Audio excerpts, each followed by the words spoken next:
Hello, my name is Paul Anthony. And I'm CP. And today we're going to be exploring the best wooden humidors.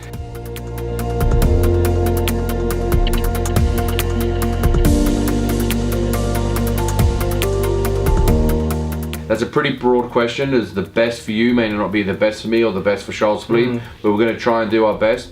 Also in the description below you're going to find many guides around humidors, wooden humidors, whether it's value for money, cheap, luxury, small, medium, large. We've got it all covered here, but today in this video we're going to try and cover the big topic of what is the best wooden humidor. So Charles, what's your take on this? Well, the very first thing, no matter what size, no matter what budget, a good wooden humidor needs to have an airtight seal. You'll never get an 100% airtight seal on a wooden humidor. That is just the nature of that kind of wood and its natural characteristic. It is a porous material. There will always be a little bit of humidity exchange, but there are certain levels of humidity exchange that are permissible, and then just outright no way. There, for example, some of on the cheaper end of the scale, there are some wooden humidors we didn't include. I mean, we did a video where you smashed your We did a video right where we had a relatively cheap, like $20–30 wooden humidor, and I punched through the bottom of it to just basically reveal the fact that it was cardboard with a very, very ultra thin layer of cedar veneer. I mean, that's just going to be like a bucket with holes in it with respect to moisture exchange. Also, try and avoid glass tops. They're notoriously bad for exchanging air and humidity, so that's probably like, you can't go. I'd say the best entry-level cheap humidor would probably be this guy. This is the Old World by Quality Importers. Old World have done a number of different humidors, including the Old Glory, which is one of your personal favorites you've been using. Yeah, it's one I've had for about 2 years, and for that $80 range I don't think it can beat. I think that was made in China. I think the new ones are made in Vietnam, so I haven't personally tested the current model on the table, but the one I've had from Quality Importers for 2 years keeps perfect RH. It's got a great seal on it. Again, I may have just been lucky, but you can only go off your own personal experience, so I think that's been good. And then if we go through to some of the kind of the luxury options, like this is a Davidoff. This is like $2,000. If you go up to the Ellie Blue stuff, which you're looking at $5–10,000, that stuff's going to be almost like no air exchange whatsoever. But you're obviously paying a big price for it, and at that point you're really buying those sort of luxury humidors as a piece of artwork and a functional piece of artwork furniture, really. Exactly. I mean, again, you could probably put it in a Tupperware with a better airtight seal, and it's going to cost you $12 as opposed to 10 grand. But obviously, that's not the purpose of those particular humidors, you know. So it's probably important to quickly talk about the benefits of a wooden humidor and why you would want to get one over, for example, a truly airtight container such as a Tupperware or an acrylic humidor. Well, we talked about the craftsmanship, or you briefly touched on it. Well, this one in particular, especially from France, I mean, you can. But even cheaper. Well, this is quite a premium one as well. This is entry premium level, whereas this is more on the budget end. But even on an entry budget level, it still has a decorative function to it. It still is a nice item to look at and to admire. But the benefit of a wooden humidor outside of that would be the fact that it's made out of wood and its natural properties that can actually be beneficial to the health of your cigars, as long as the lining is made out of Spanish cedar.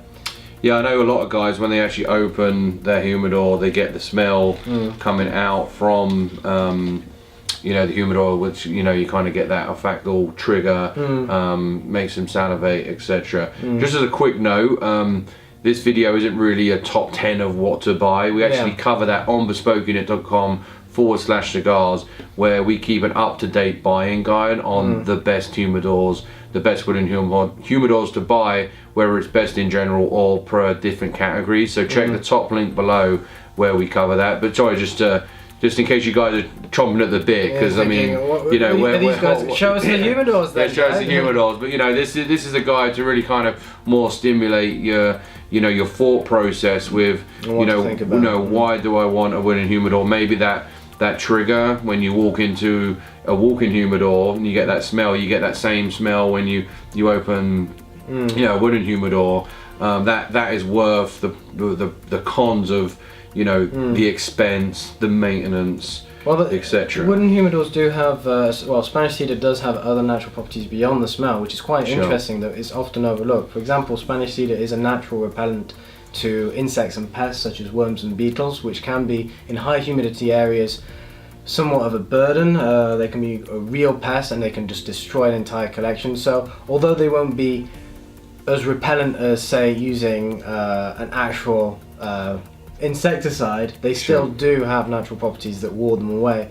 Another benefit, which is an interesting one to keep in mind, I believe that it does offer something more that airtight containers may not, is that wood, because it absorbs moisture naturally, it means that it does have moisture potential, which though, so if you do experience any sudden drops in humidity, as the wood will start to release some of its excess moisture into the environment, it will act as a membrane and give you something of a buffer, giving you time to intervene if you don't check your cigars on a very daily basis. That probably leads into, you know, why we've got Boveda on the table, pretty much bar none, including even, you know, this Davidoff model that was $2,000. They all come with what we believe to be substandard humidification devices and hygrometer solutions within them. So, you know, we're looking at, one, does it keep a good seal, and then two, we've got to have a good humidification device. So, you know, we're going to, one, obviously we have to season them, but once they're seasoned, and we have videos below on how to correctly season and maintain a seasoned humidor, but once they are seasoned, you're still going to want, you know, a humidification device in there. We like Boveda, it's two ways. If it goes too high, it's going to draw a bit of that humidity down. If it goes too low, it's going to pump humidity into there. It's kind of a set it and forget it. Obviously, the weaker the seals are around the humidor, the more humidification device you're going to have, whether that's Boveda, distilled water, etc. The reason why we don't like other humidification devices is they're not usually truly two-way, and you get like very high humidity near that humidification device, whether it's a gel, whether it's a cup of water, so you're going to get potentially overhydrated cigars. And that's where you hear about people rotating, is where with Boveda we just sprinkle a few Boveda packs throughout the humidor, and then you've got no issues and you can just go on, and that's one less thing you've got to think about when you're using that. And then the third point you're going to want to do is really have, you know, a calibrated hygrometer. I know you use a digital one, but you know, with a digital one, you've got to open it. So, exactly. But what are the kind of the three main smart sensors that we kind of have tested here? Well, we have the Boveda Butler, which used to be known as the Boveda Smart Sensor, which is, I think, one of the most interesting and most affordable ones because it's $20 at the moment, which compared to a digital hygrometer, which is about 15 to 20 as well, it gives you a lot of benefits for more or less the same price. And make sure if you do go the digital hygrometer route that they're calibratable. Yeah, it has to be calibrated. I mean, I probably bought 5 of them before I really got into cigars that are totally non-calibratable, so they're just, you're flying in the dark. So, you know, you're always going to want every 6 months recalibrate your hygrometer. I mean, that is just so important. It's like tuning a guitar or an engine. It needs to be done. It really does. Sorry, and then you got obviously. Yeah, and then after that we have the Smart Sensor, which is about $50, and then you can get about 50. You can get a Wi-Fi gateway for that, so you can use it at a distance. Worth noting that the Boveda is a Bluetooth device, so you need to be nearby, but you can use a redundant device. We get into more detail in some guides linked below and in the corner about how to set them up. And finally there's a Sig Saw, but I think you should talk about the Sig Saw because I'm not as familiar with this more premium I mean this is a beast. It's got a good presence to it. This is around $200 all the way up to, they have a $1,000 model that's just in gold, I'm not sure, but the technology in here you know, is far superior. They currently don't have it calibratable, although they do guarantee it for a 5-year calibration. I mean, obviously at $200 price point, 10 times the Boveda Butler and 4 times the sensor push, they've obviously got a lot more wiggle room for technology. It's obviously relatively large, but it's also quite attractive as well.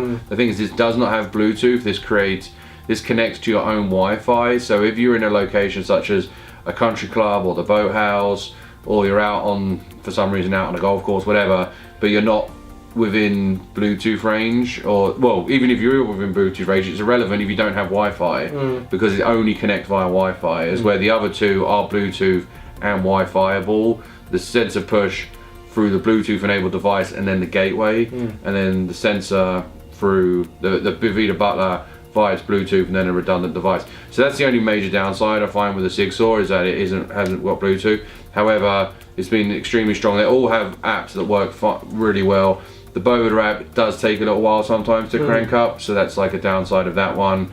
All of them have like historical data, etc. And I know that even the Sig Sauer has a function where you can see where the nearest cigar lounges are within your area, which is quite nice. This is a nice little added bonus, but this is kind of getting off topic. But really what we're talking about is, when we're talking about the best wooden humidors, we're not only talking about the humidor itself, we're talking about what needs to go along with it, and that's all things you need to factor in price wise and maintenance wise. And obviously I suppose the fourth and final factor, the best wooden humidor ultimately comes down to you and your scenario, you know. So we've listed out lots of different options on the table here, but in our other guides, which are adapted to everyone's needs, we try and cater to as many different types, you could say, of cigar smokers out there, so you can really find the solution that's just right for you.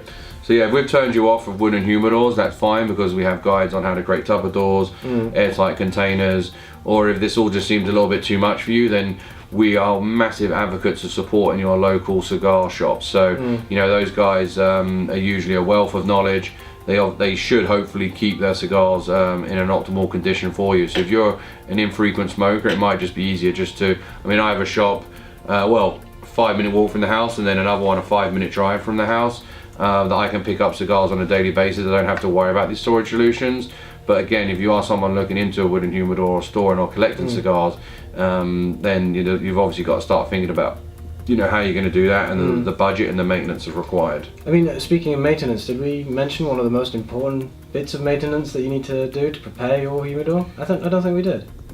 Well, seasoning. Seasoning. No, we mentioned it. Did we? Yeah. Okay. We mentioned it. But like, you don't have, season's not a one and done. Like, actually, as the seasons change, there'll be much more different atmospheric pressures. So in the summer here in Philadelphia, we're pretty humid, so we don't really have to worry about too much stress on the joints or the weak points, or any kind of moisture exchange. But in the winter, when it gets very, very dry, we're putting a lot more pressure, because we're basically creating a micro climate within the humidor itself. So if it's like 10% RH outside and we're trying to keep it at 68% inside, that's going to be putting a lot more pressure on those joints.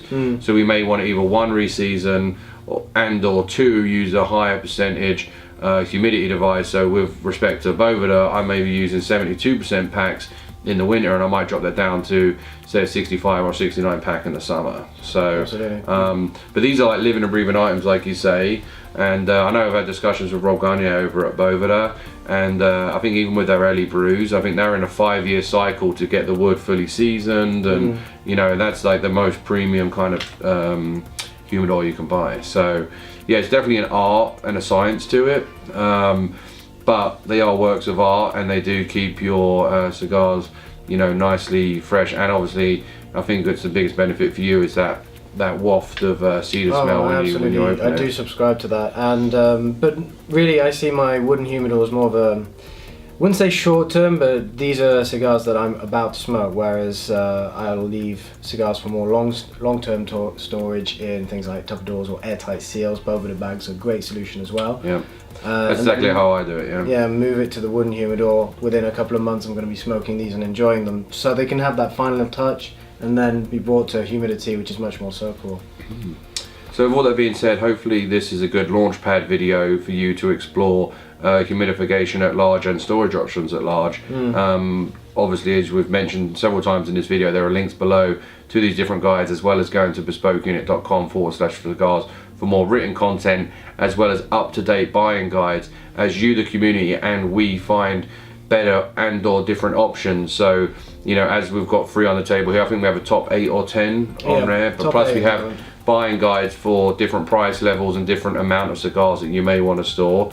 So please check out those resources. Comment below as well with suggestions you have, because we take those very seriously, pros and cons that you may send, say, you know, this is good, this is bad, we really like this is the experience I had with that. So please do that. We definitely try to read those and integrate into within our content, updating our content and our future content strategies as well. So with all of that being said, please like this video if you liked it. Explore the other content here in and on the Bespoke Unit universe, whether that is watches, shoes, suits, actual cigar reviews, not just how to store them, and the actual cigars themselves. So Please subscribe to the channel and turn on notifications for all of those. With all of that being said, my name's Paul Anthony, And I'm CP. and we'll see you next time. Take care.